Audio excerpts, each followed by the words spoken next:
नर्मदे हर। तो दोस्तों, आज है तारीख 21 जनवरी 2023 और मेरी नर्मदा परिक्रमा का 83वां दिन है, वो शुरू हो चुका है। मैं निकल लिया हूँ घाघा गांव से और आगे जो है वो सूरजपुर के पास से होता हुआ रास्ता जाएगा। पौड़ी करके जगह है कोई, और उसके बाद पौड़ी के बाद में बताया जा रहा है कि जंगल का रास्ता है, शायद 15 किलोमीटर या कुछ। और अभी समय 7:30 बज रहा है, लगभग 6:15 बजे मैं निकल लिया था, तो 5-6 किलोमीटर चल लिया होऊंगा। और पौड़ी अभी यहाँ से 6.5 किलोमीटर और है, माइलस्टोन पीछे लिखा हुआ था। तो उसके आगे का जंगल के बाद में क्या पड़ेगा वो मुझे अभी पता नहीं है, वो पौड़ी पहुँच के मालूम किया जाएगा। और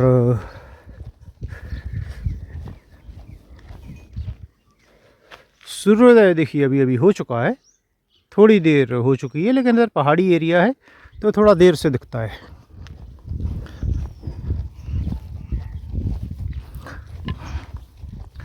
बाकी देखिए, मैं टॉयलेट की क्यों बात करता हूँ, क्यों होना चाहिए, कि आज मैं जहाँ रुका था वहाँ पर भी नर्मदे हर बेटा, नर्मदे हर। तो वहाँ पर एक सज्जन ने बाबा जी से पूछा कि भाई डोल डाल कहाँ जाना है सुबह। तो उन्होंने बता दिया, हाथ से ऐसे उधर चले जाना है इसके पीछे। ओ सज्जन गए होंगे, तो सुबह बाबा जी बोल रहे मैंने उधर का नहीं उधर का बोला था। तो भाई उधर का बोला था, इधर का बोला था, उधर का बोला था। इसके लिए टॉयलेट ज़रूरी होती है। शाम को ही वो बोल रहे थे कि लोग आके पूछते हैं कि टॉयलेट होना चाहिए, ये होना चाहिए, क्यों होना चाहिए भाई, कुछ नहीं होना चाहिए। अब लोगों की देखिए, आप इसमें देखिए सबकी अपनी अपनी सोच है। मैं ये नहीं बोल रहा हूँ क्या गलत है क्या सही है, लेकिन अब अगर आप इतना पैसा ज़मीन खरीद के और आश्रम बना रहे हैं तो टॉयलेट इतनी बड़ी चीज़ नहीं होती है। और ये सब परेशानियों से बचने का भी वो तरीका है। फिर जो है बोलते हैं कि ऐसा कर दिया उसने, ऐसा कर दिया। तो खैर सुबह सुबह ये बात करनी पड़ती है, क्योंकि देखिए जो चीज़ गलत है उसे आप गलत नहीं बोलेंगे तो गलत ही बनी रहेगी फिर वो। और विकास श्रीवास्तव जी जो मंडला वाले हैं वो शाम को भी मिलने आए थे। ने बोला था कि आसपास ही होगी आज तो मैं आ जाऊंगा मिलने, क्योंकि फिर तो मिलना शायद हो नहीं पाएगा। क्या ठीक है, तो मैं बोल दिया था कि भैया आज रात्रि विश्राम घाघा में होगा। जब मैं उसके करीब पहुंचा, और करीब 5:30 बजे पहुंचा था मैं घाघा, 5:37 ऐसा कुछ था। तो फिर वो आए थे 7:30-8 बजे आए होंगे, आधा घंटे करीब बैठे और फिर चले गए। और उन्होंने कुछ दान भी किया है भाई, जो कि हम अपने उचित जगह पे उपयोग करेंगे। दान का पैसा दान में ही जाएगा, बस यही है। कहाँ कैसे किया जाएगा वो जगह और ज़रूरत के हिसाब से डिसाइड किया जाता है। और थोड़ा सा बाल बुलाए थे, थोड़ा थोड़ा शायद छोटा छोटा वाला होता है। नमकीन का 2 पैकेट है और 2-2 पीस मिठाई के भी थे, तो वो बाल भोग हो जाएगा हमारा आज। तो यही है। बाकी तो देखिए, और भी कुछ लोग जो दान देना चाहते थे, जिनने बोला था, उनके लिए मैं UPI ID करीब 10 दिन पहले मैं उस पर डाल दूँगा। तो वो UPI ID का यूज करके कोई जो भी देना चाहे वो दे सकता है। तो वो उसका उपयोग इसने पहले इसलिए डालूँगा मैं, जिससे कि मैं उपयोग कर सकूँ, क्योंकि लास्ट दिन मेरा उपयोग करने का लास्ट मौका रहेगा, तो वो किया जा सकता है।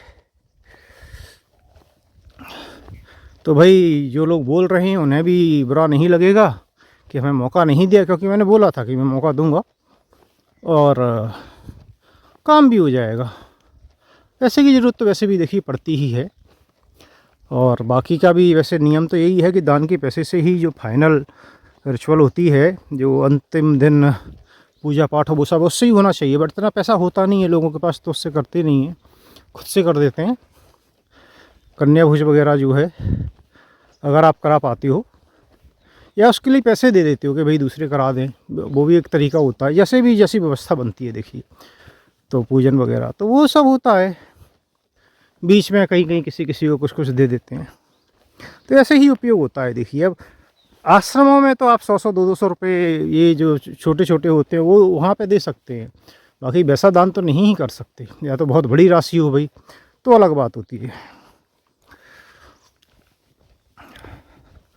तो यही है, और देखिए अब धीरे धीरे हम आगे बढ़ रहे हैं। ये गांव आ गया है, ये शायद सूरजपुर ही होगा।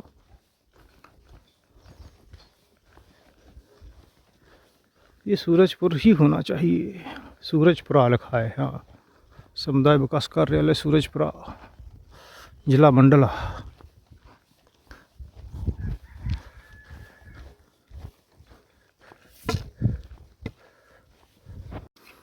और बाकी कोई संदीप मिश्रा जी हैं, उनने पूछा था कि कृपया बताएं कि मंडला से अमरकंटक तक की जो मेरी दूरी है वो कितनी पड़ी। तो देखिए, मैंने चूँकि ये छोटा ड्यूरेशन था तो मैंने चेक किया कि मैं 6 जनवरी को तिंदनी से निकला था और 14 जनवरी को मैं वहाँ पहुँचा, तो टोटल मुझे 9 दिन लगे थे। ठीक है, तो वो तिंदनी से वहाँ तक की मैंने डिस्टेंस जो है वो कैलकुलेट की है उससे ऐप से, और वो जो है करीब करीब 320 किलोमीटर पड़ती है, जिसमें तिंदनी से मंडला 10 किलोमीटर के आसपास था, तो हटा दीजिए 310, मोटा मोटा आप मान लीजिए कि 300 किलोमीटर के आसपास पड़ा है। ये आप भी चेक कर सकते हैं, वीडियो 6 तारीख से 14 तारीख तक के वीडियो देखेंगे तो लास्ट में मैं स्क्रीनशॉट लगाता हूँ। एक दिन का शायद कहीं भी स्क्रीनशॉट रह गया था, तो वो जानकारी मैं शेयर करूँगा। वैसे भी परिक्रमा के बाद में मैं एक वीडियो बनाने वाला हूँ कि कितनी दूरी हुई, क्या हुआ, तो उसमें मैं क्विकली क्या है 1 मिनट के अंदर अंदर सारे के सारे 100 के आसपास जो भी स्क्रीनशॉट होंगे डिस्टेंस के वो मैं लगाऊंगा कि भाई एक्चुअल डिस्टेंस जो मैंने कवर की है वो दिखे। क्योंकि बोलने से क्या होता है, बोल तो कोई कुछ भी सकता है, तो वो दिखे कि मैंने कितनी दूरी है वो मैं चला हूँ परिक्रमा में, वो मैं बताने वाला हूँ। तो उसमें पता चलेगा, क्योंकि लोग कुछ भी बोलते हैं, लिस्ट में कुछ भी लिखा होता है, होता कुछ है, और आप रास्ते कहीं से होता है, कोई कहीं से लेता है। तो ये जो दूरी रहेगी ये मेरी दूरी रहेगी जो मैंने कवर की है, मैंने जो रास्ता लिया है उसकी दूरी होगी भाई वो। फिर अगर कोई शॉर्टकट या रोड से लेते हैं या कोई दूसरा लेते हैं जो मंडला से नहीं लेता, वो उनकी दूरी अलग होगी।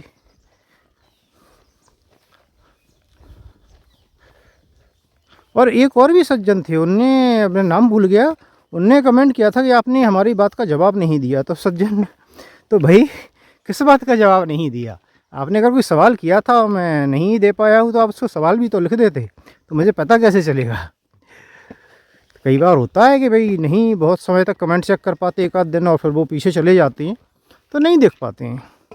तो अगर कोई ऐसा था, कोई ऐसा सवाल था, तो आप उसे दोबारा से कमेंट कर दीजिए। अगर भाई मुझे पता होगा, जानकारी होगी, तो मैं आपका जवाब अवश्य दूंगा।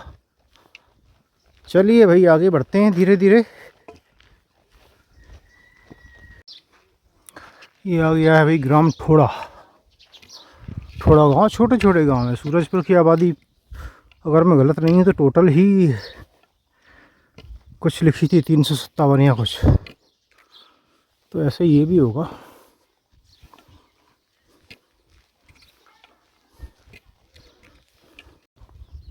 ये देखिए पूरा जंगल का ही रास्ता चल रहा है, लेकिन रोड है इधर, और आगे जो है जंगल का पगडंडी वाला रास्ता आएगा जिस पर रोड नहीं होगी कुछ दूरी के लिए। 5 किलोमीटर बताया है पीछे कि 5 किलोमीटर ही चलना पड़ेगा।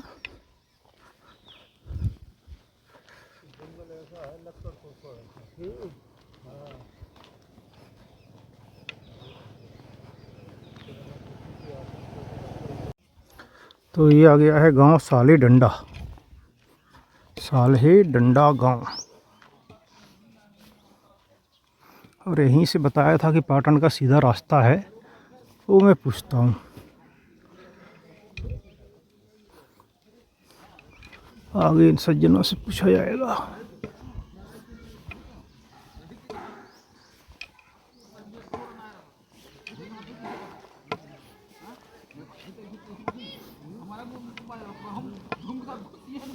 नर्मदे यार बाबा, यहाँ से पाटन का सीधा रास्ता है कोई?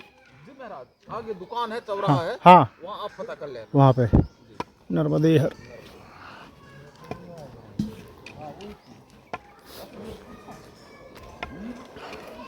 तो पीछे सज्जन ने बताया कि आगे दुकान है चौराहे पर, वहाँ मालूम कर लेना।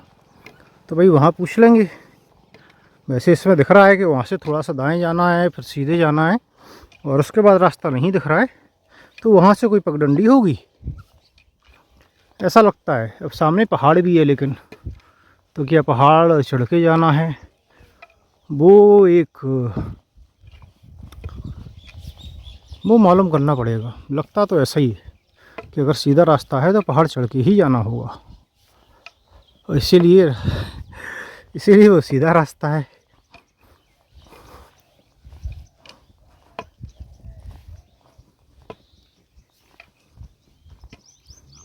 तो दोस्तों इधर से कुछ पगडंडियों का रास्ता था खेतों के बीच से, और उसने इस कच्चे रास्ते पर मिला दिया है।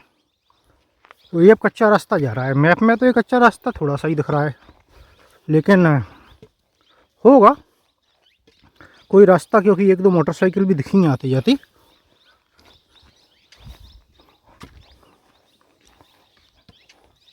तो इस पर चल रहे हैं भाई।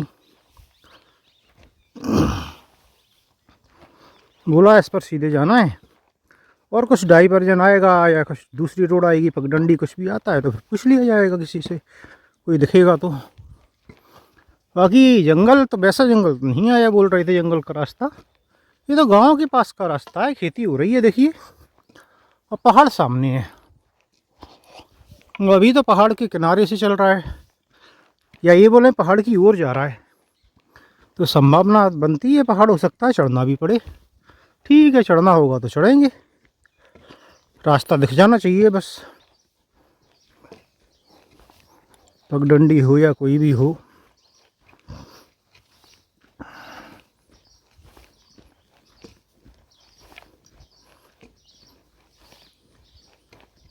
और कल जो मैंने कल की वीडियो में किलोमीटर लिखे थे 160, वो मंडला से जबलपुर, तो वो भाई ये हमारे वाले रास्ते के किलोमीटर हैं। आप गूगल वगैरह पर देखेंगे तो नहीं दिखेगा। ये डैम के मैया के पानी के किनारे किनारे से घूम के जो जाना है उसके किलोमीटर हैं। और मैंने कैसे निकाले भाई, हमारे पास जो लिस्ट दी हुई है उस पर दूरी लिखी रहती है, यहाँ से यहाँ की इतनी दूरी, यहाँ से यहाँ की इतनी दूरी, वो लगाएंगे आप तो पता चलेगा। उसमें जो है 369 किलोमीटर अमरकंटक से चलने के बाद में जो है भेड़ाघाट दिया हुआ था, और 214 किलोमीटर पे, अगर मैं गलत नहीं हूँ तो 214 किलोमीटर पे दिया हुआ था सहस्त्रधारा या महाराजपुरा जो था। तो इस तरह से हाँ सहस्त्रधारा दी हुई थी, तो सहस्त्रधारा जो है वो महाराजपुरा से 5 किलोमीटर है, तो आप लगा लीजिए। तो ऐसे करके 160 के आसपास निकलता है।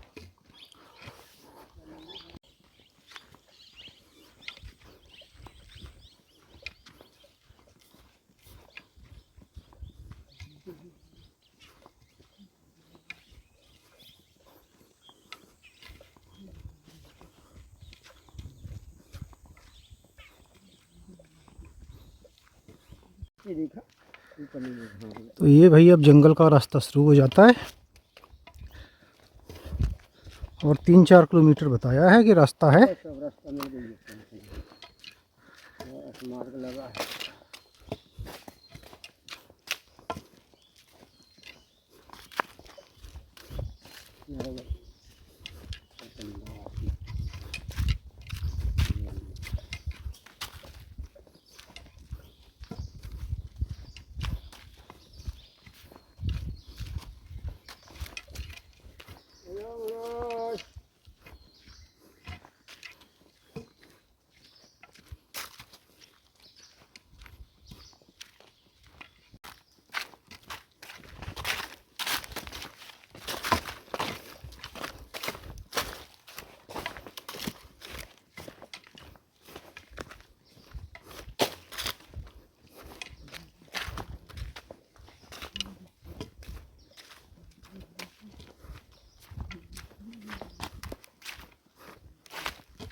कुछ पहाड़ भी चढ़ना पड़ते हैं भाई, जंगल है तो।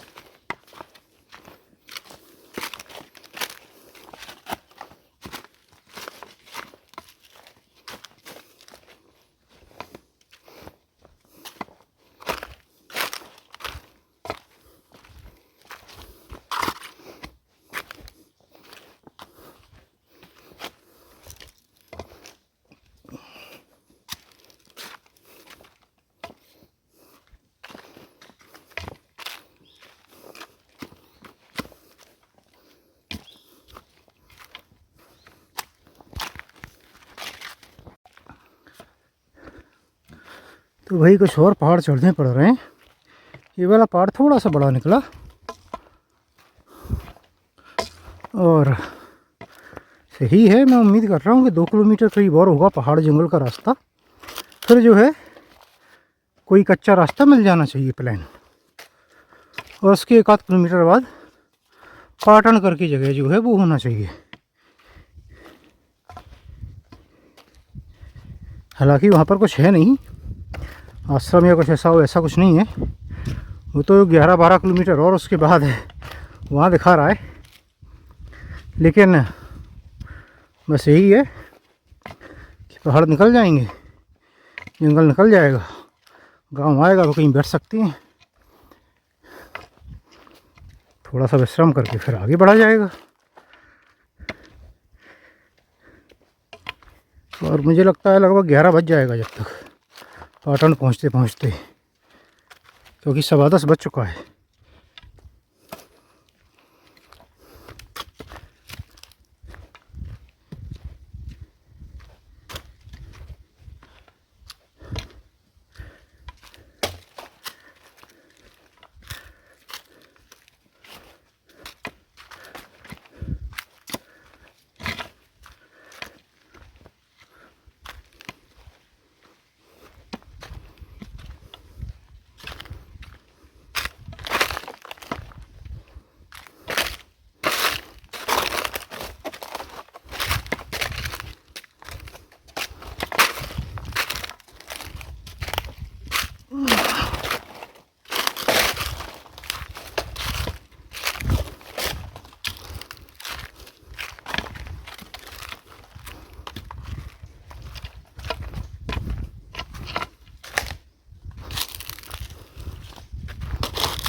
काफ़ी तेज हवा चलने लगी है भाई, और रास्ता देखिए अभी पगडंडी है लेकिन जंगल थोड़ा कम हो गया है। तो क्या आगे कोई बसाहट आने वाली है पता नहीं। वैसे तो मुझे लगता है कम से कम 1 आध किलोमीटर और चलना होगा तब कुछ मिलेगा, कच्चा रोड या रास्ता, या गांव के पास में पहुंचेंगे मतलब।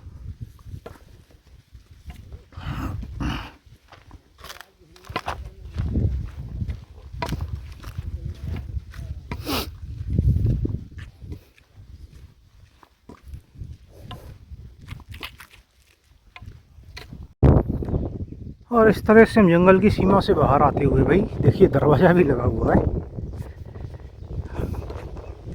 तो ये देखिए ये रोड है और कच्चा रोड जाता है कहीं से कहीं तक।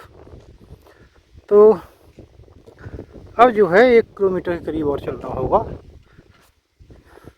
संभवतः, तो गांव आ जाएगा। और एक दो घर तो दिख भी रहे हैं यहाँ से थोड़ी दूरी पर।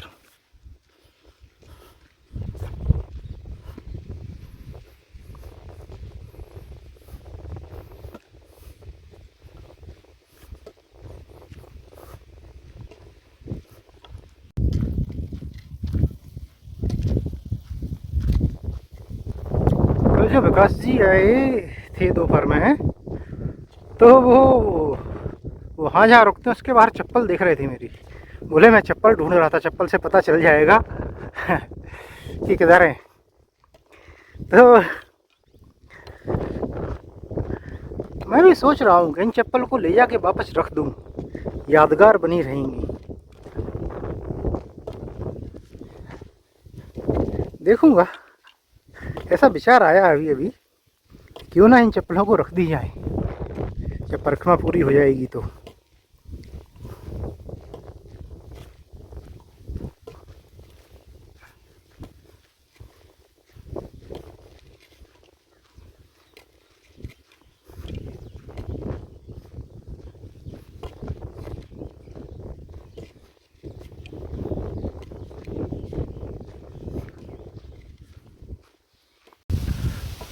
तो भाई ये आ गया है गांव पाटन।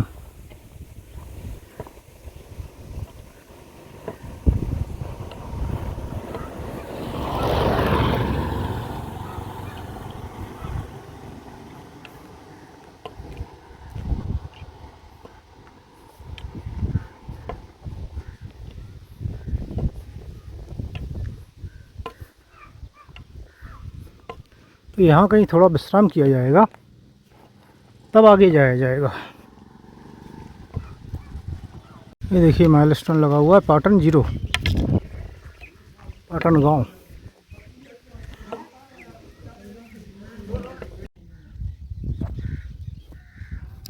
तो समय हो रहा है 11:51 और मैं करीब 40-45 मिनट यहाँ बैठा हूँ।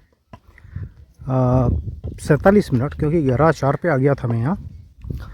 और बैठना इसलिए पड़ा क्योंकि मैंने कल कपड़े जो धुले थे, कल रात में धुल लिए थे मैंने, पानी की व्यवस्था थी तो। लेकिन मैंने डाले तो कल क्या है, ओस पड़ी तो कपड़े बिल्कुल गीले थे, जैसे कि रात में धुलने के बाद थे। तो फिर क्या है, अभी एक दिन मैंने सुखाए थे, उस दिन ओस नहीं थी तो काफ़ी हद तक सूख गए थे। तो आज उन्हें सुखाना ज़रूरी था, नहीं तो उनमें बदबू आने लगती है, सीढ़न की स्मेल आने लगती है फिर। और रात भर में तो वैसे भी नहीं सूखने वाले थे फिर वो नर्मदे। तो इसलिए जहाँ मैं बैठा था, आराम कर रहा था, वहीं देखा यहाँ पे सबके घर में आंगन बने हुए हैं, खुला खुला घर है आगे से, तो तार बंधा हुआ था, एक खाली था। मैंने पूछा उनसे कि कपड़े डाल दूँगी सुखाने को, उन्होंने कहा हाँ डाल दो, कोई प्रॉब्लम नहीं है। तो हमने डाल दिए और बैठे रहे पलट पलट के। तो इस तरह से लगभग कुर्ता हल्का सा रह गया है, तो वो रात भर में अंदर ही बैग के ऊपर डालने से ही हो जाएगा उसका काम, कपड़े सूख जाएंगे भाई।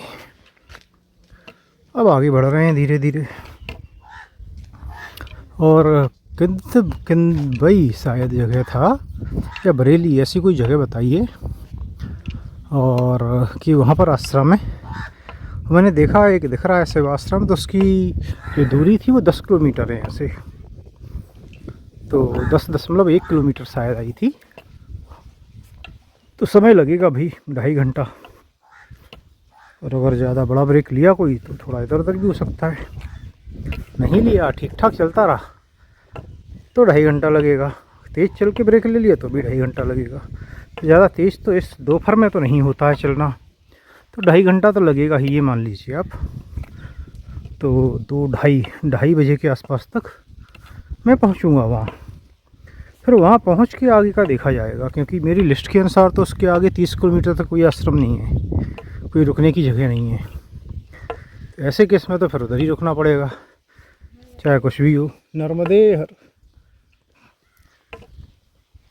और अगर बीच में कहीं हुआ कुछ रुकने का 10 किलोमीटर के आसपास, तो फिर वहाँ के लिए निकल लिया जाएगा।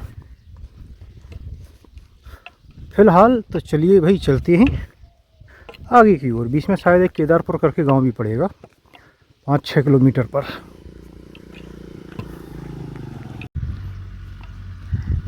तो दोस्तों ये आ गया है केदारपुर गांव, और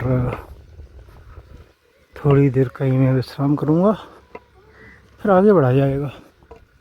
5 या 10 मिनट का, इससे ज़्यादा नहीं।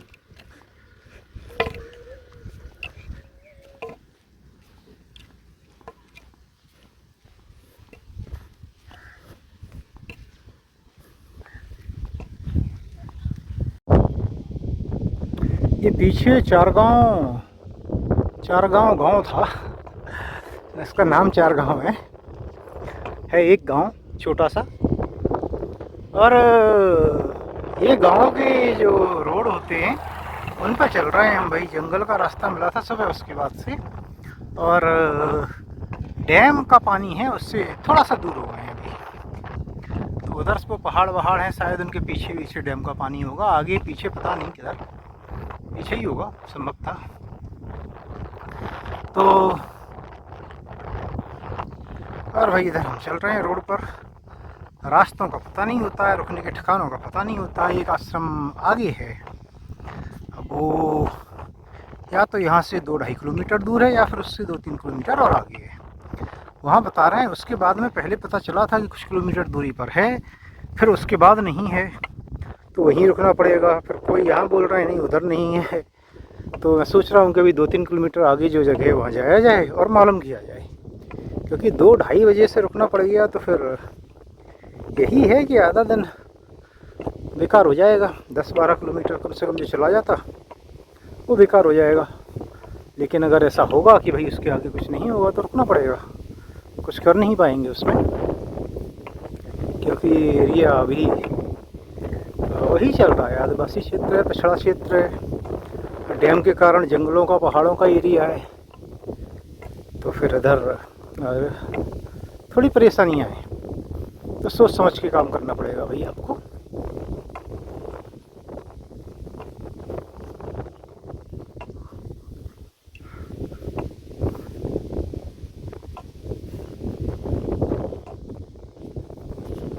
किधर ही हम बता रहे हैं कि है कुछ एक बरेली करके जगह आने वाली है, पहले 2 किलोमीटर बची है, तो मैं वहाँ मालूम करूँगा।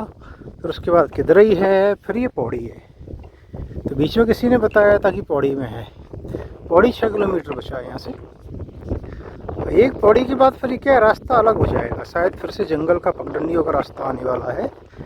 इस कारण संभवतः बोला है कि उसके आगे ना जाया जाए, ऐसा बताया था किसी ने। अब क्या सही है वो तो और मालूम करना पड़ेगा तो पता चलेगा।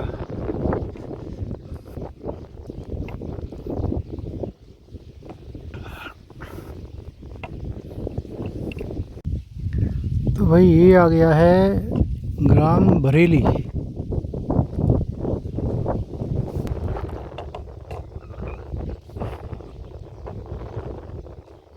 तो बरेली गांव है ये, और यहाँ पे बताया तो था कोई आश्रम है, लेकिन आश्रम है या कोई गांव वाले व्यवस्था करते हैं पता नहीं, थोड़ा सा मालूम करना पड़ेगा। आगे लोग बैठे हैं कुछ, तो वहाँ पर जानकारी ली आएगी। अभी आश्रम की जानकारी से ज़्यादा ज़रूरी है कि आगे कहाँ है व्यवस्था, वो मालूम करना। उस हिसाब से क्या है कि आगे का प्लान किया जा सकता है। ये देखिए ये लिखा हुआ है, और इधर अंदर है नर्मदा परिक्रमा वासियों के लिए ठहरने एवं सदा व्रत प्रसादी की उत्तम व्यवस्था, नर्मदा सेवा समिति बरेली। तो इधर है कुछ,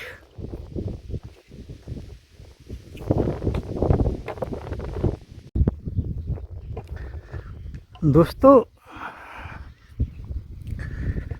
तो पता चला है कि पौड़ी के बाद जो है करीब 15 किलोमीटर का जंगल है, और रुकने की व्यवस्था भी शायद उसके पहले तो नहीं ही है। तो कुल मिला के बात ये है कि पौड़ी में ही रुकना पड़ेगा।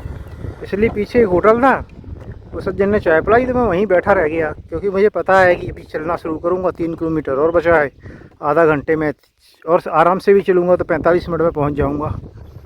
तो काफ़ी समय रहेगा। हालांकि सदाव्रत है वहाँ, तो मिलके और लोगों के साथ भोजन का व्यवस्था की जाएगी, लेकिन फिर भी बहुत समय है, तो क्यों जल्दबाजी की जाए। और एक देखिए क्या है कि धर्म की बात करते हैं जब हम लोग, अधिकतर लोगों को आपने देखा होगा कि वो मतलब पूछते भी हैं। मुझसे एक सज्जन पूछ रहे थे एक जगह चरखी पे, जब मैं रस पिया था, एक वीडियो में मैंने बताया भी था। तो उनने मेरे से पूछा वो कभी ओमकारेश्वर नहीं गए थे। बोले ओमकारेश्वर तो बड़ा मंदिर है। मैंने कहा हाँ 12 ज्योतिर्लिंग में से एक है। तो बोले वहाँ सारी मन्नत पूरी हो जाती हैं। तो अब मैं क्या बोलता, तो मैं हंसने लगा। मैंने कहा वो तो मन्नत पर डिपेंड करता है भैया कि कैसी मन्नत है और कैसे पूरी होती है। तो क्योंकि सबका तरीका होता है ना भाई, आपको दैवीय सहायता चाहिए या वस्तु चाहिए, आप क्या मांग रहे हैं, और आप में कितनी सच्चाई है, आप में कितनी आपने उसके लिए तैयार किया है कि आपको दैवीय सहायता मिले। तो बहुत सारी चीज़ें होती हैं भाई, मुझे पता नहीं फिर किसके साथ क्या होता है, कैसे हो सकता है, अभी कौन जानता है। लेकिन एक बात तो आप मानेंगे सभी, देखिए कि जाने में अनजाने में अधिकतर लोग मंदिर भी जाते हैं तो कुछ मांगते हैं। कहीं बड़े मंदिर जाएंगे तो पक्का कुछ मांगेंगे, कुछ तो मन्नत मांगने के बाद जाते हैं, कुछ मांगने के लिए जाते हैं, कुछ मांगने के पहले जाते हैं। तो मांगना चल रहा है। प्रसाद चढ़ाएंगे 100 रुपये का और मांग के आ जाएंगे कुछ चीज़ कि भगवान उसके लिए ही बैठे हैं। मैं ये नहीं बोल रहा हूँ कि गलत है क्या है, ठीक है, मैं तो ये बोल रहा हूँ कि कहीं ना कहीं हम लोग कुछ मांगते हैं। तो अधिकतर लोग, सब नहीं, मैं सबका नहीं बोलूँगा, बट ये काफ़ी देखी जाती है चीज़। जो लोग सुख शांति मांगते हैं, निरोगी का भाई ऐसे मांगते हैं, कोई जेनरिक चीज़ मांगते हैं वो फिर भी ठीक है। लेकिन जो स्पेसिफिक वस्तु मांगते हैं कि भगवान मेरी उन्नति हो जाए, भगवान मुझे नौकरी मिल जाए, भगवान मैं इतने नंबर ले आऊँ, भगवान मुझे ये वस्तु मिल जाए, भगवान मैं गाड़ी खरीद लूँ, मैं ये कर लूँ। तो अब है क्या, देखिए कि हमारी सोच जो है, मैंने ये पहले भी बोला है कि हमारी सोच जो है वो बहुत छोटी है, हमारी बुद्धि है वो बहुत छोटी है, हमारा ज्ञान है वो तो बहुत ही तुच्छ है, छोटा है। किसकी तुलना में? उसकी तुलना में जो कि हम जहाँ पैदा हुए, उस शहर को, उस गांव को, फिर उसके बाद में उस देश को, इस विश्व को, इस पृथ्वी जो गैलेक्सी में, उस गैलेक्सी को, गैलेक्सी जिस क्या क्या होता है ब्रह्मांड में है, ठीक है, और बहुत कुछ है। आप मैंने तो एक वीडियो देखा था, आप लोग ने भी देखा होगा, उसमें वो दिखाती हैं कि आप कहाँ हैं और कहाँ से पूरा सोलर सिस्टम, और उसके बाद में जो है, तो फिर लगता है कि आप तो कुछ हैं ही नहीं। देखिए वैसे भी नहीं है, आप कितना सा हिस्सा हैं उसका। तो आपका ग्रह भी जो है, पृथ्वी भी कितना सा हिस्सा है। तो जो भी इसे संचालित कर रहा है, आप उसे कुछ भी नाम दीजिए भाई। अलग अलग धर्म के लोग अलग अलग क्लेम करते हैं, अलग अलग नाम देते हैं, ठीक है। लेकिन जैसे हम लोग बोलते हैं भाई परमात्मा बोलते हैं, या भाई अलग अलग भगवान को मानते हो आप तो भगवान के हैं, या आदि शक्ति है, या परमेश्वर है, परमात्मा, जो भी आपको बोलना है, या संपूर्ण एनर्जी है, या जैसे भी आपको मानना है, जिस रूप में भी मानते हैं आप, जिस फॉर्म में भी मानते हैं आप, तो जो इस सब को संचालित कर रहा है, क्या आप उससे ज़्यादा सोच सकते हैं? क्या आप उससे ज़्यादा प्लानिंग कर सकते हैं? तो अगर आप उससे कनेक्ट कर लेंगे तो भाई वो आपके लिए कहीं ज़्यादा अच्छा प्लान करेगा ना। तो ये एक छोटी सी चीज़ है जो कि कुछ लोग समझ नहीं पाते हैं।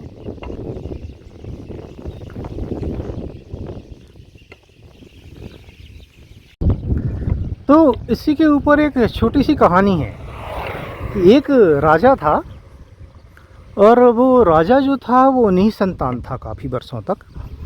तो उसे भाई, उसने जो भी पूजा पाठ की, मन्नत की हो, जो भी की हो, उसे संतान प्राप्ति हुई। तो उसे पुत्र हुआ। पुत्र मोह बहुत होता था राजाओं में, क्योंकि उन्हें अपना वंश चलाना होता था, उस वक्त राजपाट देना होता था। इसके लिए भाई चाहिए होते थे उन्हें पुत्र। तो उसके बाद क्या हुआ कि राजा भी भाई एक से एक होते थे। तो उनने घोषणा करा दी कि कल जो है हमारे राजमहल का जो राज दरबार है, राजमहल नहीं, राज दरबार, तो राज दरबार का ये दरवाजे हैं वो सारी प्रजा के लिए खुलेंगे, और उसमें जो है हम एक बहुत सारी वस्तुएं रखेंगी, जो हैं उसके अलावा भी बहुत सारी वस्तुएं रखी जाएंगी, अच्छी अच्छी मूल्यवान वस्तुएं रखी जाएंगी, और जो भी व्यक्ति जिस पर भी हाथ रख देगा वो वस्तु उसे मिल जाएगी।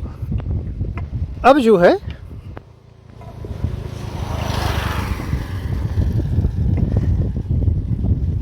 ठीक है, अगले दिन भाई राज दरबार खुला, सेना के सैनिक लगे हुए थे, थोड़ा डिसिप्लिन उन्होंने बना के रखा कि भाई भगदड़ भगदड़ नहीं मचाना है, एक दूसरे के ऊपर नहीं गिरना है, अगर गिरोगे तो आपको डिस्क्वालीफाई कर दिया जाएगा, ऐसा करके कुछ रूल वूल बना दिए उनने। अब जब गए तो उनने काफ़ी सारी मूल्यवान वस्तुएं थी, सोने के बर्तन वगैरह और काफ़ी चीज़ें। तो लोग क्या करते कि सब लोग की नज़र जो थी वो मूल्यवान वस्तुओं पर रही। तो कुछ लोग तो सबसे मूल्यवान वस्तु ढूंढने में समय व्यतीत किया, किसी ने जो भी सोने की दिखी उधर चला गया। अच्छा, राजा ने भी क्या किया था कि चांदी के बर्तन में कुछ सोना लगा दिया नीचे, कुछ ऐसा कर दिया कि जो है इतनी आसानी से पहचान में ना आए कि देखने से कि कौन सी कैसी है। तो लोग उसमें दिमाग लगाने लगे और थोड़ी सी अफरा तफरी तो मची। तो लोग इधर से उधर से इधर जाने लगे, जो लोग आ पाए। अब जो है, अब देखिए राजा ने घोषणा की थी कि जो व्यक्ति जिस पे भी हाथ रख देगा वो उसकी हो जाएगी।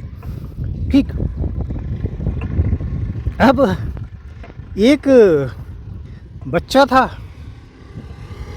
तो बच्चे ने क्या किया कि वो जो है कैसे भी करके राजा के पास तक चला गया। राजा का ध्यान नहीं गया और उसने एक हाथ सिंहासन पर और एक हाथ राजा के सिर पर, मुकुट पर एक साथ जो है रख दिया। अब बड़ी समस्या हो गई भाई, क्योंकि राजा की तो घोषणा थी कि जिस पर रख दे। अब चलिए मान भी लीजिए कि राजा को आप वस्तु की तरह ट्रीट नहीं कर सकते, क्योंकि वस्तु नहीं है कि हाथ रखने से किसी की हो जाएगी, लेकिन राज सिंहासन और राज मुकुट अगर वो हो गया तो फिर तो वो राजा बन गया। तो भाई काफ़ी मीटिंग बुलाई गई और ये काफ़ी विचार विमर्श हुआ और विद्वान जो लोग थे। तो ये आ गया है किंद्रई गांव और इसके बाद में यहाँ से 2 किलोमीटर और है पौड़ी।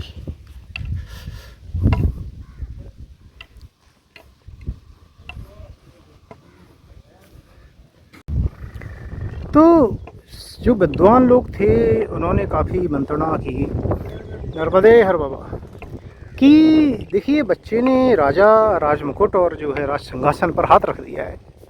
तो बोले धर्म ये बोलता है कि घोषणा के अनुसार ये राज्य पर उसका अधिकार है, लेकिन चूंकि वो बालक है, बालक को राजा नहीं बनाया जा सकता, केवल उत्तराधिकारी बनाया जा सकता है। तो बोले इसका समाधान ये है कि राजा जो है वो उसको बालक को गोद ले और उसे युवराज बनाए। तो सबसे पहला अधिकार, चूंकि वो बड़ा है, राजा का जो पुत्र हुआ है उससे, तो पहला अधिकार इसका रहेगा। तो ऐसा होता है कि राजा है जब तक राजा रहेगा, जब राजा अगर राज तिलक करके चले जाते हैं, बन चले जाते थे पहले, तो फिर जो है या फिर राजा की मृत्यु हो जाती है तो जो युवराज होता है वो बनते हैं, उसकी हो जाती है तो फिर छोटा वाला बनता है। ऐसा ऐसे करके चलता था।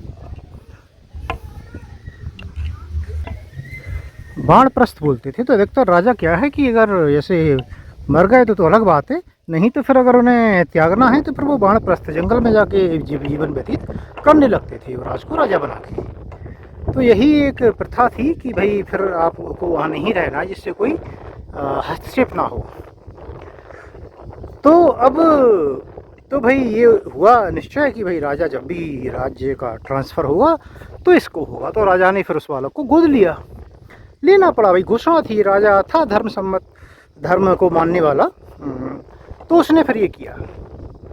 लेकिन मेरा सवाल ये नहीं है, मेरा सवाल ये है यहाँ कि बालक ने किसी कीमती वस्तु पर क्यों नहीं हाथ रखा? क्योंकि उसे पता था सबसे कीमती क्या है। तो अगर आपका ध्यान भगवान रखने लगे, सर्वशक्तिमान जो है प्रकृति है वो रखने लगे, ईश्वर रखने लगे, तो फिर क्या आपको बाकी किसी चीज़ की ज़रूरत है? नर्मदे हर। तो क्या कहीं ना कहीं वस्तुएं मांग कर हम वो प्रजा वाली गलती नहीं कर रहे हैं? भाई हम मांगना है तो भगवान को ही मांगना चाहिए, उससे कनेक्ट करना चाहिए, उससे एक रिश्ता बनाना चाहिए, ऐसे कर्म करना चाहिए कि भाई भगवान हमारा ध्यान रखना शुरू कर दे, प्रकृति हमारा ध्यान रखना शुरू करे, उसकी जो है दैवीय सहायता मिलना शुरू हो। उसके लिए आपको मांगना ना पड़े, आपको जो ज़रूरत हो, जो वास्तविक ज़रूरत हो, उसका ध्यान जो है वो लोग रखना शुरू करें। उन्हें ध्यान रहे कि नहीं ये अच्छा इंसान है, इसका भाई थोड़ा ध्यान करना है। ऐसा होता है, ऐसा हो सकता है। देखिए आपको अगर नहीं भरोसा लग रहा है तो मान लीजिए बस मेरी बात कि ऐसा हो सकता है। तो उसके लिए बस मेरा यही मतलब है कि कहीं ना कहीं हम छोटी सोच के साथ, हो सकता है छोटी छोटी चीज़ों में खुद का समय बर्बाद कर रहे हो, और बहुत बड़ी जो सबसे शक्तिशाली चीज़ है उसकी ओर हमारा ध्यान नहीं जा रहा हो, क्योंकि कहीं ना कहीं हमें भरोसा ही नहीं है उस पर कि ऐसा हो सकता है। तो भाई अगर ऐसा नहीं हो सकता तो फिर बाकी चीज़ जो मांग रहा है वो कैसे हो सकता है, ज़रा फिर ये भी सोच के देखिए भाई, वो भी तो तभी होगी ना। तो इसलिए बेहतर तो यही है कि अपने कर्मों से, अपनी भक्ति से भाई भगवान से ही एक रिश्ता कायम किया जाए। और अगर हम वास्तव में सच्चे हैं, हमारा हृदय सच्चा है, तो फिर ऐसा नहीं हो सकता कि भाई भगवान जो है, प्रकृति जो है वो हमारा ध्यान नहीं रखेगी। तो बस आज का यही था, छोटी सी कहानी का, छोटे से वार्तालाप का उद्देश्य कि भाई एक बात की जाए इस बारे में। और बाकी तो पौड़ी मैं पहुंच जाऊंगा थोड़ी देर में, 3:30 पौने 4 के बीच, और बस फिर वहीं आज विश्राम किया जाएगा। और अगर नेटवर्क सही हुआ तो आज का वीडियो हो सकता है मैं आज ही लाइव कर दूं शाम तक, समय मिलेगा तो। चलिए भाई आगे बढ़ते हैं। ये देखिए, ये रास्ते हैं।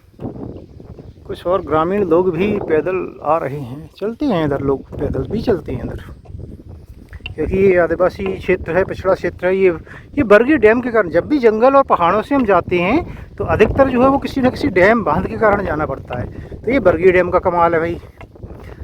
तो इतने ऑलरेडी 5 डैम बने हुए हैं, अभी 2 डैम की बात और चल रही है। तो उसके बाद इसलिए तो मैं बोलता हूँ कि डैमों की परिक्रमा हो जाएगी, फिर बांधों की परिक्रमा।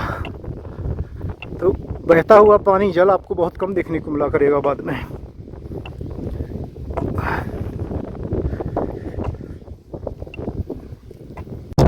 और ये होगा कैसे?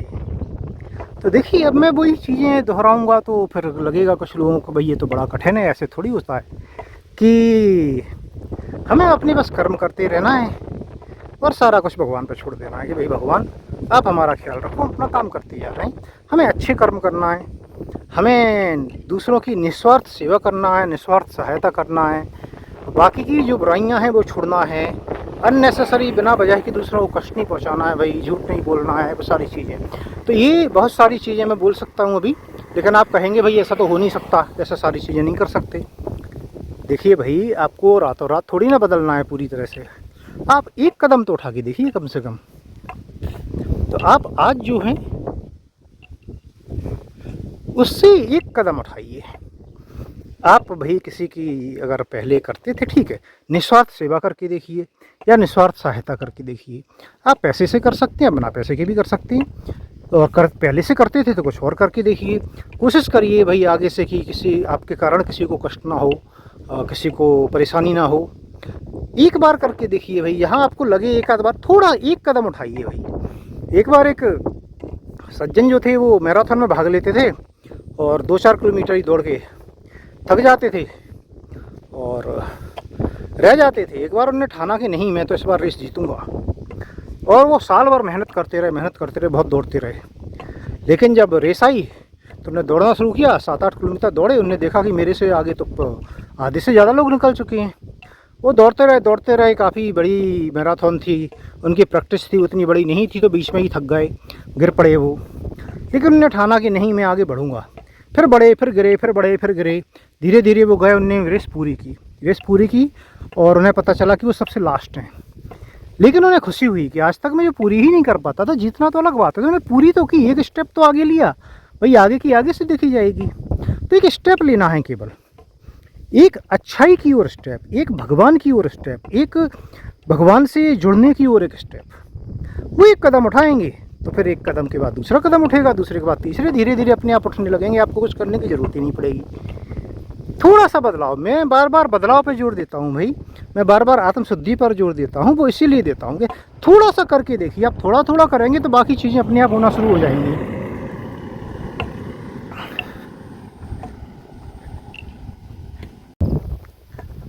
तो पौड़ी बचा है 1 किलोमीटर। और देखिए भाई, ये उन लोगों के लिए नहीं था। कुछ लोग बोलेंगे हम तो ऑलरेडी करते हैं, ऐसा वैसा, उन्हें लगेगा ऐसे ज्ञान दे रहा हूँ मैं। देखिए, ज्ञान नहीं है, आप ऑलरेडी सब कुछ सही कर रहे हैं, तो आपके लिए नहीं है। ठीक है, तो भाई कोई तो ऐसा होगा, अगर सभी, मुझे तो नहीं लगता भाई सभी लोग सब कुछ इतना सही कर रहे हैं।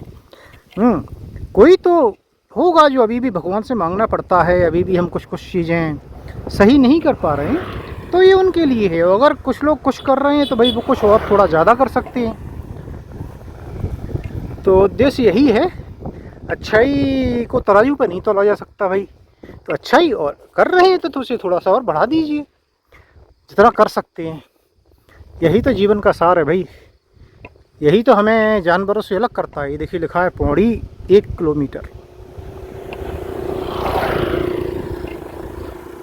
तो वो चीज़ जो हमें जानवरों से अलग करती है, क्योंकि जन्म जानवर लेते हैं मरते हैं, जन्म हम भी लेते हैं मरते हैं, अपने परिवार का ध्यान वो भी रखते हैं, अपने परिवार का ध्यान हम भी रखते हैं, खाने का इंतजाम वो भी कर लेते हैं जानवर, खाने पीने का तो इंतजाम हम भी कर लेते हैं भाई।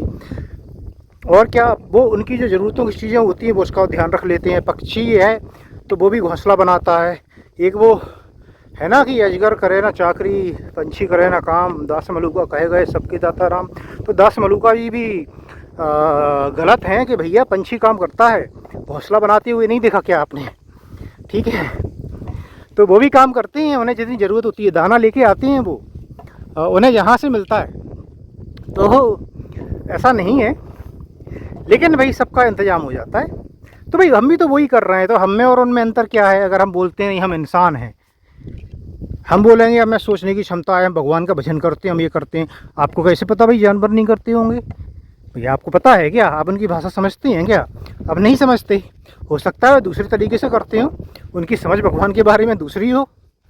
हमारे यहाँ इधर क्या कितने सारे धर्म नहीं है, हमारी सनातन धर्म ही कितने सारे भगवान हैं, तो हो सकता है उनमें भी हो कोई, वो एक अलग तरीके से करते हो, क्या पता हमें। तो इसलिए एक ही चीज़ है भाई, हमने उन्हें एक दूसरे की सहायता करते भी देखा है, बहुत सारे जानवर करते हैं, हम इससे कहीं ज़्यादा कर सकते हैं क्योंकि हमारे पास बुद्धि है, दिमाग है। तो अगर हम जो चीज़ उनसे अच्छी कर सकते हैं फिर वो क्यों ना की जाए।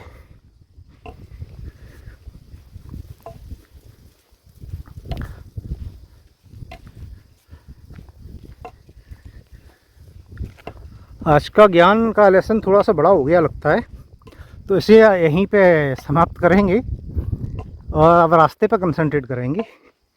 तो बस 1 किलोमीटर बचा है, अब सीधा मैं वहीं आश्रम जाके ही वीडियो बनाऊंगा इसके बाद संभवतः।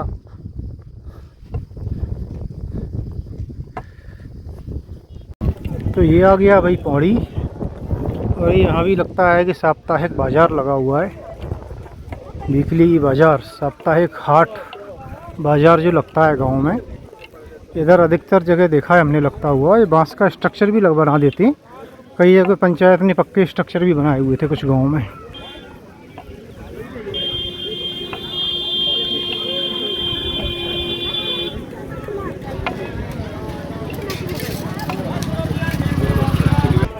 और भाई इधर बताया है कि आश्रम है,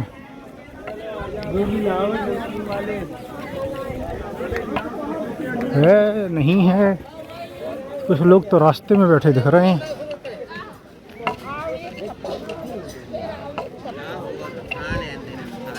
ये देखिए गुड़ की जलेबी, नर्मदे हर, नर्मदे हर बाबा। तो भाई बैड न्यूज़ ये है कि यहाँ पर कोई आश्रम नहीं है, तो जो जानकारी दी गई थी वो गलत थी। तो यहाँ से 3-4 किलोमीटर आगे एक जगह है, वहाँ पर बता रहे हैं कि वहाँ पर आश्रम है। तो भाई समय तो है ही, तो फिर जाएंगे देखेंगे। तो यहाँ कुछ नहीं है तो वहाँ कुछ नहीं होगा, इससे वर्ष तो होगा नहीं। तो आगे बढ़ते हैं। तो ये ऐसा पगडंडी रास्ता है, ये जाता है, कितना जाएगा वो तो पता चलेगा। और देखिए कुछ और मूर्ति भी जा रही हैं आगे, वो भी बड़ी उम्मीद से पौड़ी का सोच के आए थे, और मुझे बैठे मिले वहाँ, विश्राम कर रहे थे। बोले थक गए, विश्राम कर रहे हैं, यहाँ तो कुछ है नहीं। फिर मैंने भी मालूम किया तो मालूम चला यहाँ कुछ भी नहीं है, कोई मंदिर भी नहीं था। मंदिर था लेकिन उसके बाहर कुछ नहीं था ऐसा कि कोई व्यवस्था नहीं थी, मतलब ना ही बाहर जगह थी जिस पर कि रुका जा सके। अच्छी बात यह है कि समय है और उम्मीद कर रहे हैं कि भाई ज़्यादा दूर नहीं है वो जगह, और वहाँ पर आश्रम व्यवस्था है सोने की। कम से कम भोजन नहीं होगा तो नहीं होगा भाई, देखा जाएगा। वैसे व्यवस्था होती है तो भोजन भी होता ही है, सदाव्रत ही सही।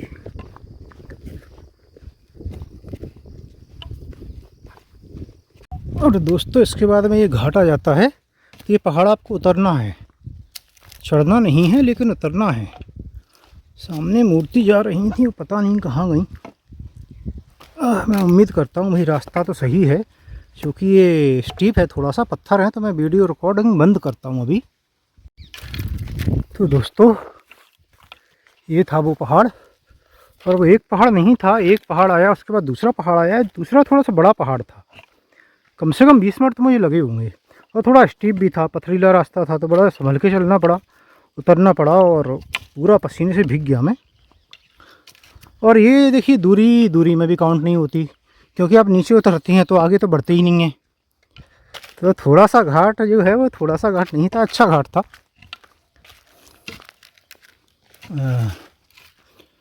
तो भाई कोई बात नहीं है, उतर लिए हैं तो चलते हैं, आगे बढ़ते हैं।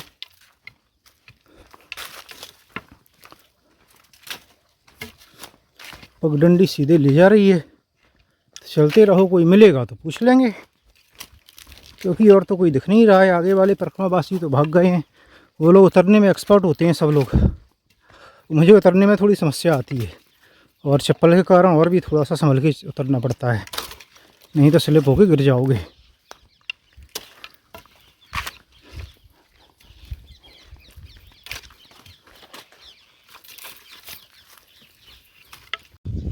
कुड़ौथार नाम है इस गांव का। गूगल पे कुछ लिखा रहता है, लिस्ट में कुछ लिखा रहता है, तो कुड़ौथार बोला है मुझसे तो भाई अभी एक सज्जन ने।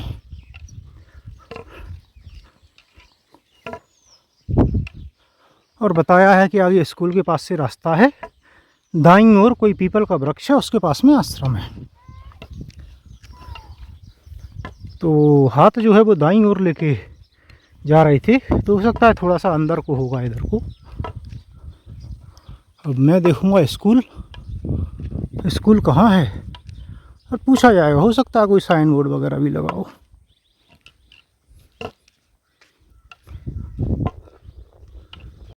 और ये है देखिए प्राथमिक शाला कुड़ौठार, आंगनबाड़ी नर्सरी केंद्र कुड़ौठार। तो कुड़ौठार है जगह का नाम। नर्मदे हर बाबा, ठीक है बाबा। और ये बाबा ने बताया इधर है आश्रम। तो ये रोड गई है, सीसी का रोड है, तो गांव की रोड जो बनती है पंचायत द्वारा, संभवतः वो है। पीपल के नीचे, पीपल तो एक सामने दिख रहा है भाई।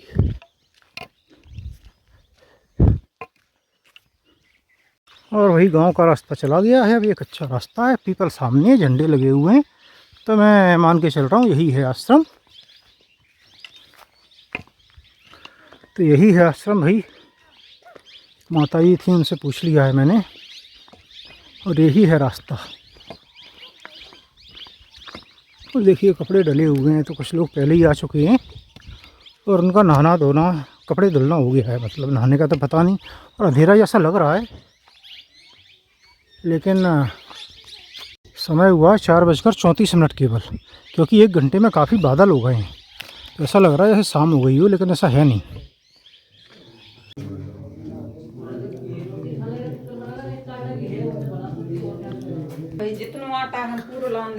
तो ये थी मेरी आसन, और ये रहा आश्रम। और कहने की ज़रूरत नहीं है कि सदाव्रत है, और सदाव्रत में भी आटा वगैरह सब्जी वब्जी नहीं है, दाल है केवल, नमक वगैरह है, और चावल है, तो दाल चावल खाए जाएंगे भाई, फिर तो खाना ही पड़ेगा। और अगर कुछ और नहीं हुआ ऐड करने का तो आज का वीडियो यहीं समाप्त करेंगे। और यहाँ नेटवर्क नहीं है, तो आज का वीडियो जो है वो कल हो सकता है आपको लेट मिले, क्योंकि हो सकता है रास्ता अगर जंगल वगैरह का हुआ तो कल भी नेटवर्क ना हो। तो अगर ये वीडियो लेट मिल रहा है तो उसका कारण ये है। और आज का वीडियो है वो इसके साथ ही समाप्त करेंगे। नर्मदे हर।